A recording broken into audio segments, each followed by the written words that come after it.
What's up, guys? It's another beautiful day here on the Redneck Customs channel, and today we have a BMW 323 Ci in here. We're gonna do a quick motor swap for the customer.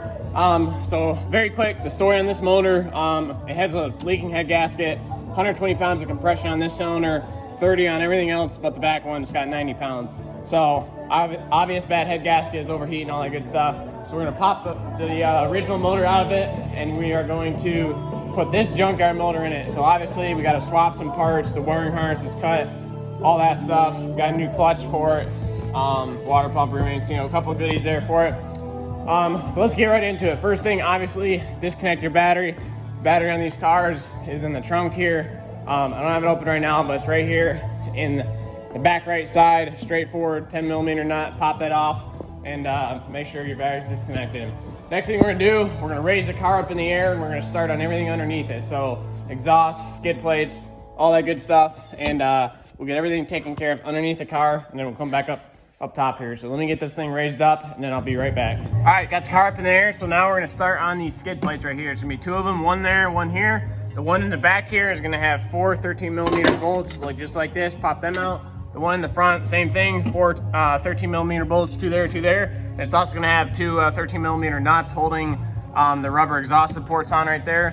Take those two off, and then back here, there's gonna be two more of them rubber exhaust supports holding the muffler on, one there, one there. Stick a pry bar in there and wedge it sideways, come right off. And then my car is a New York car, so it's terrible rusty, and these bolts these nuts were miserable to come off. Three of them came off. The last one there, the fourth one I had to cut. I still haven't been able to get these separated. As you can see, I've been beating on the flange there, trying to get them to come apart. So I decided to let them soak in WD-40 overnight, hopefully loosen up. If not, I'm gonna have to hit it with a torch, heat it up a little bit, and see if we can get it busted apart. So this is the only thing left. Once you get this disconnected and those rubber muffler supports in the back there, this whole exhaust is gonna drop right down. Make sure you have somebody helping you, because this is gonna be pretty heavy. And then for this skid plate up here, there's gonna be 8 bolts. One there, one there, one there, one there, two right there, and then two right there. So pop that out, this skid plate will come down, and then let me get this exhaust out, get the skid plate off, and then I'll show you the next step. Exhaust is out, came out in one big piece, like I said. Man, that was a nightmare. Mine was so rusted on there, just absolutely destroyed it getting it apart. I had to heat the crap out of it with a torch, but got it off. So hopefully you don't have that much trouble with yours. Next step, there's gonna be 2 exhaust shields. That big one right there that goes between the exhaust and the drive shaft. And there's a small one right next to it that's gonna go right here. 3 bolts on the small one, one there, or not, sorry, one there, one there, and one there. For the big long exhaust shield, I only had 4 in mine. I think there's supposed to be 6. I had 2 in the front, 2 in the back. Pop that off. Next step, you can take your drive shaft off. Let me drop the light here. Up in the front, you're gonna have 3 18mm bolts, 2 there, 1 there. Pop those off. For the center carrier bearing, these are gonna be 13mm, 2 there. Pop that out. And then for the rear part of the drive shaft flange, there's gonna be 4 of these. They're called E-star bits, I believe. Yes, E-socket. This is size E12. That's what it looks like. It's the opposite of a star. Best way to take these out is to just use an impact on them. That way you won't have to have somebody hold the e-brake for you or lock the tires somehow. So pop the drive shaft out. You can go ahead and take the master cylinder out. There's gonna be 2 13mm bolts on it right there, 1 there, and then 1 right up there on the top of it. Pop those 2 out, and then we're gonna go up top and disconnect the shifter. Got all the drive shaft and everything out of the way. Next thing we're gonna do is pop off the shift linkage right here. It's gonna have a clip just like this. So you spread the tabs apart, push it straight up, and then you slide this pin straight to the driver's side, it'll come out. Make sure you put your clip back on there so it doesn't fall off and lose, get lost somewhere. Pop that on there, and then you can take off this the reverse light sensor plug. Let me hang a light here somewhere, just a second. Plugged into that sensor right up there. Push this metal tab in, push it in just like that, and then you pull it straight out, and then the wire will be routed through that clip right there. Pop that off, get that out of the way, and then next, get this up here. Next thing to do is we're gonna pop off the transmission mount here. 4 13mm bolts, 2 there, 2 there. That'll let the transmission sink down. It'll tilt the motor back and everything. Once that's done, you can take off the part of the mount where it hooks the actual transmission. There's going to be a nut up there, and there should be, you need to take the nut off the top and then off the bottom down there. So we're going to do that. That'll lower down and hopefully give us access to the shifter linkage, that other one there, and be able to pop that off. Okay, so actually you don't have to take the shifter handle out from up there. You just have to release the pin on this end of the support bar. The pin that holds it in there is something called a widow's clip. If I can find it, there it is right there. So it goes in the side of that arm on the top of the transmission, just like that, and then you push down, and this little tab right here locks over one of the casting marks. Like that thing there kind of locks over it. So to get it out, you lift it straight up, and it'll pull straight out just like that. And next thing, disconnect the steering shaft. Right there. That little bolt right there, that's an E10 star socket. Take that bolt all the way out. You can pull the steering shaft straight up out of the slot there. Put your bolt back in so you don't lose it. Disconnect your fuel lines. So for these, I'm having an awful time getting good light here. For the fuel lines, they have the disconnect piece right in there. So push the line forward, push the disconnect piece back into the line, and then pull both of them straight off the end of the other line. So that blue one is still on there. I'm taking that off. That's what it looks like. So slide the whole thing ahead, push the plastic piece in, and then pull them both back that way. Mine were kind of on there pretty good. Like I said, this is a Northern car, it's rusty, so I had to fight with it a little bit, but hopefully yours won't be that bad.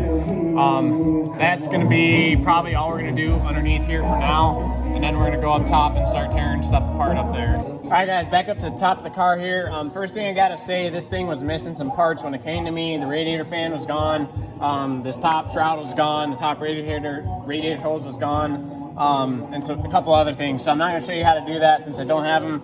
But the radiator fan, you can see there's slots down in here. There's little feet on the bottom of the radiator fan that go straight down in those slots. And then there's two screws, one here and one there, that hold it in this way. So to remove it, take your screws out, unhook your electrical connectors, a big one for the fan, and then this little one to the sensor at the top of it. Lean it back, it'll come straight out. You will have to take off the top radiator hose before you can take that out. So obviously drain your radiator. To do that, there's a blue screw in the bottom of the radiator. Unscrew that, it'll drain out. Pretty simple. The intake here, we're gonna do this next. Two clips here, there's a clip there, a couple others on it. Just spread them out. Pop your top piece off for the bottom half of the air box. Two 10mm bolts here, that'll come out. Mass airflow sensor, push down the metal clip right here, pull it straight out. Unhook your vacuum line. You can either do it here or there. I would recommend doing it here. You can pull it out of the rubber side. It'll be easier once the intake piece is out up here where you can twist it a little bit. It'll come out easier. So take off that hose clamp down there. You can pull this out, pop your vacuum line out, boom, intake's done. Next thing, there should be a 3/4 inch nut right here where the battery cable hooks onto that stud. It's not on there for some reason, so pop that off, take your battery cable off, take a screwdriver, wedge the clip back, holding this wiring harness to the cabin intake. So you want this whole wiring harness free so we can eventually just lay it over there out of the way. So 6 coil pack connectors and 1 ground wire. That's a 10mm bolt in the ground wire for the coil pack connectors. Pull the silver part up, and then the connector will come straight out like that. For the harness, how it's clipped on to the valve cover, if you can see there's a little plastic clip right there with a tooth on it. That's what holds this harness on there. So get behind it with a screwdriver, wedge it back like that, and then you can pull the harness straight up. Be careful with them, they're plastic. They're introduced to heat a lot right next to exhaust, so they get very brittle and they want to break. So 6 coil pack connectors, 1 ground wire, pop your harnesses off, and then you can lay this whole thing over there out of the way. All right, so I got the intake out. You're gonna take this plastic vacuum line here, pull it up with this grommet. You turn the grommet 90 degrees. It's got this slot in it. Pull the line out of it and put the grommet back in there so you don't lose it. This piece of trim can come off. We don't need that. This air duct came from, let me get the light here, down underneath the alternator and connected right there on that boot. Let's see, for this line right here, it's snaked right around under here to this valve. There's a fitting right in the back of it.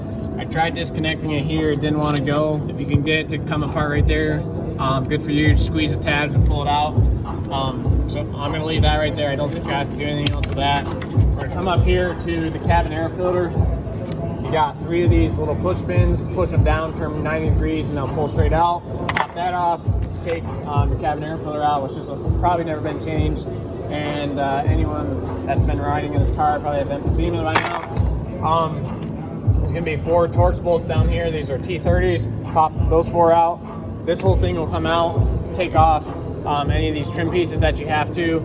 And then that thing should come right out. Alright, so I got the cabin air filter, all that pulled off. Then I went ahead and unhooked a bunch of crap. And now I'm going to show you real quick what I did. The lower radiator hose here, these are the clips I was talking about, that little metal clip that goes in there. Pull it straight out so it releases those little pieces in there, and then you can pull the hose off. So it goes from the thermostat housing down to the lower fitting in the radiator. There's a coolant temperature sensor in there, same style as this. Push the little metal clip in and it'll pull straight off. And then we move over here to, we got to take the intake off. So, or I'm planning on taking it off. So this little wiring box here has a bunch of wires that come out of it. It goes from the ECM right down there, and then it splits off with a bunch of sensors. So there's a bunch of crap to unhook. We'll start with right down there. There's one connector there. There's one on the back of the alternator right there. There's a sensor right in there. There's one right in there. Come over here. There's another coolant temperature right here on the thermostat housing. There's one here for the cam sensor, and there's one here for the BVT solenoid. So take those off. That's all I've done so far. You need to unbolt the wiring junction. Here's going to be 3 bolts, or 3 10mm, 1 bolt there, a nut there, and another nut right back in there. Pop them off. There's also another connector right back in there. You can see that. There's one up here. I already took that off. Let's see. So next thing we're going to do, in order to lay this wiring harness back, this is a power cable that goes down the starter. So there's a big nut on the starter. I don't know if you'll be able to see it from back here or not. I'll show it to you when the intake's off anyway. There's a big nut on the starter back in there. You need to pop that off so you can get this battery cable out, so we can lay that out of the way. And then you're going to pop off these 4 Allen head bolts right here. This is a cover for the ECM and all that. And I'll show you what wires you need to pull off that so we can lay this harness out of the way. Alright guys, so it looks like a gigantic mess right now, and that's because it is. So we got to get the throttle linkage off. So to start out with, you're going to pop this thing off. There's going to be 2 Torx bolts in there. Let me see what size it was. I believe they're T30, yes, T30. 2 T30 bolts for that. Bolts in right here, pop that off. There's going to be 2 more for this throttle cable bracket, T30s, pop them out. This end of this actuator will just pop out. There's no clamp on it. But this end here connects to that boot on the intake. There is a hose clamp on that you got to pop off. So go ahead and do that. Pop that out of the way. For the cable itself, pull the arm on the throttle up, and then the cable will just pop off. Simple enough. And then we got a bunch of wiring crap over here. So this is the main harness that goes to ECM in here. This thing sits down in there just like that. ECM pops in there like that. Unhook these connectors, this style here. Push that little button in and slide this down, that'll pop up. This style here, squeeze the tabs, it'll pop straight out. Same thing with this one, squeeze the tabs, pop it out. And then I've got to take this wiring harness out from behind the booster there. So it's a ground cable, got to pop off there, 13mm. And then the easiest way to do this is to pop this whole bucket out rather than cutting all the zip ties and stuff. Just pop this whole bucket out. There is a couple connectors right here you're gonna have to unhook that'll go with this, and just lay all this on top of the motor. There is a vacuum line right here, this little 90-degree fitting. Get some light. Let's get in front of that thing. It hooks right on that little nipple right there. This goes down to the fuel pressure regulator. So this, make sure it's pulled out of the way, because when we raise the car back in the air, we're gonna go down underneath it, and we're gonna pull that line back through. Both of these thermostat lines will need to come off. Flathead, take the clamps off, pop them off, make sure they're labeled left and right. That one's got blue paint on the car end, and it has a blue zip tie on the line end. So let's get all that done, get some of this wiring mess cleaned up, so we can see a little bit better what we're working with, and then I'll come back to you. All right guys, so we pop back under the car here, take this skid plate off here. This is gonna uncover the fuel pressure regulator in the fuel filter. Unhook the connector right here in the fuel pressure regulator. The two vacuum lines that I pointed out up there at 90 degree, and another one, snake those back down through here out of the way. Lay the connector for the fuel pressure regulator up on top of the transmission out of the way. And then up here on the coolant bottle, we got another line right here. Pull the metal clip out, slide that off. There's a metal clip that goes around this one. Pop that off, and then this coolant bottle will pull straight up off there from the top. Or you can take this whole bracket off if you want. There's gonna be one Torx bolt right here and another one on the top. While we're down here, go ahead and take off that ground cable right there, unbolt it from the chassis. I think we're gonna run back up top and make sure everything else is off there, and then we'll come back down and start on the subframe and all that junk down here. And we'll try to do it all at once. We're gonna be jumping back and forth a little bit, but we will have to disconnect the AC here at one point too. But we'll pop back up there real quick. All right, so we popped the coolant bottle out of here. Then you're gonna need to disconnect some power steering lines. There's two, let me grab the light. There's two disconnects right here, just like the fuel lines. I was not able to get them suckers off there. If you can get them off, great. If not, just disconnect this line right here at the reservoir, and then this other line we're gonna disconnect down right at the rack. Unless it would be better if you can unhook them both right there, but like I said, I couldn't get them out. Pop off your AC lines. There's gonna be this top one here where it goes into the cooler. It's an Allen head bolt. Pop that out, and then back here where it goes into the condenser, same thing. Allen head bolt. Pop that out. And then there's a 10mm nut right here that holds this bracket on. Make sure this is up out of the way, where it can't get grabbed on when you bring the motor out the bottom. This line here, I do believe I'm gonna have to pop off down at the compressor too, because it's a steel line up to over here, and I think it's gonna hit the frame rail on the way down.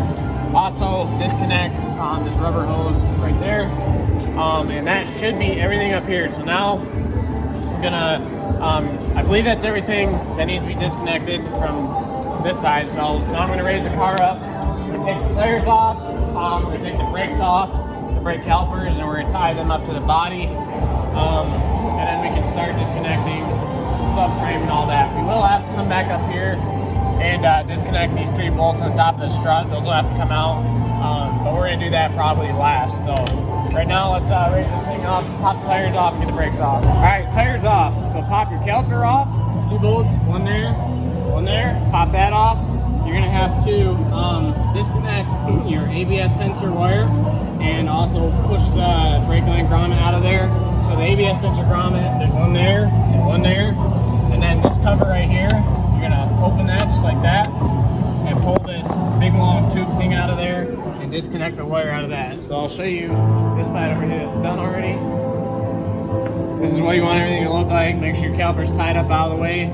And also, if you have the active suspension, disconnect the, let me pull this down, disconnect the linkage that goes with the lower control arm like that.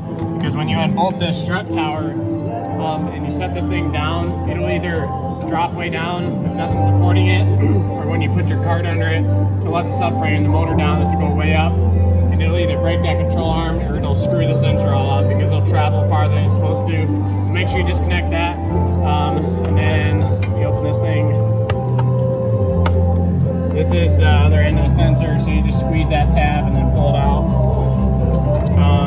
So we stick that back in there. Now, the brake caliper goes around, the brake line goes between the sway bar link right here.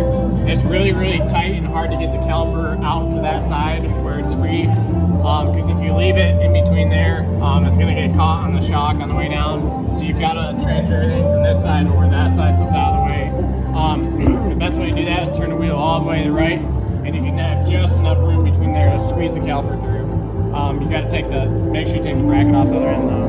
So that's that for the tires and brakes and everything. So let me get this popped off, and then we should be onto the subframe and one power steering line. Next thing you do is pop that power steering line off the rack.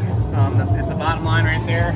And then I believe I'm going to go ahead and take out the AC compressor just to make sure it's not in the way. So I'll put a wrench on that little nut looking thing right there and turn it like that, so you can take the tension off the belt, pop the belt off, and then I'm going to set the car down, go back from the top side, take that last bolt and the wiring connector off so I can pull the compressor out the top. And then after that, it's just sway bar links, subframe, and the top of the strut there, and we'll be ready to come out with it, hopefully. As far as I know, I got everything.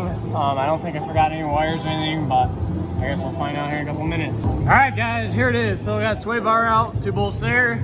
We took the 2 bolts out of the lower control arm on each side. Those guys right there, this one's out.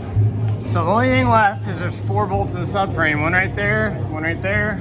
Same thing on the other side, one there and one there. Everything else is unbolted, no wires. Everything's out of the way as far as I know. So I have a little cart over there, hydraulic cart that you can lift up that I got from Harbor Freight. And I'm gonna lower the car down somewhere about this level, bring the cart up underneath it, and then we'll just pick it up a little bit, unbolt the subframe there, and hopefully set everything down or lift the car up off the cart. So let me get that thing unboxed, get it assembled, and then get everything set up. And I'll probably jump over to time lapse for this, and then we'll get back to you as soon as this thing's out.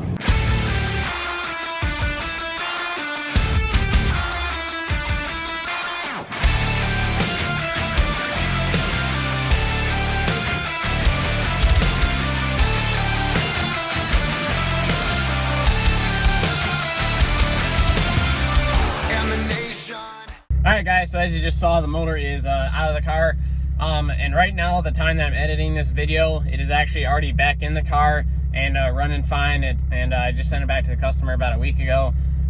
So unfortunately, all the footage of putting the motor back in the car did not take on the camera, or most of it didn't, so I'm not going to have a video of installing everything back in the car.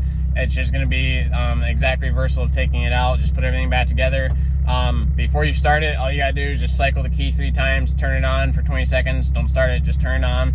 Do that 3 times, let the fuel pump cycle, and it'll fire right up. Worked just fine for me, motor runs great. So that's that. Unfortunately, I don't have the footage to make a video of it going back in, but like I said, straightforward, same thing as taking it out, and you should be good. So that's that. If you enjoyed this video, like, subscribe, all that good stuff, and we will see you in the next one.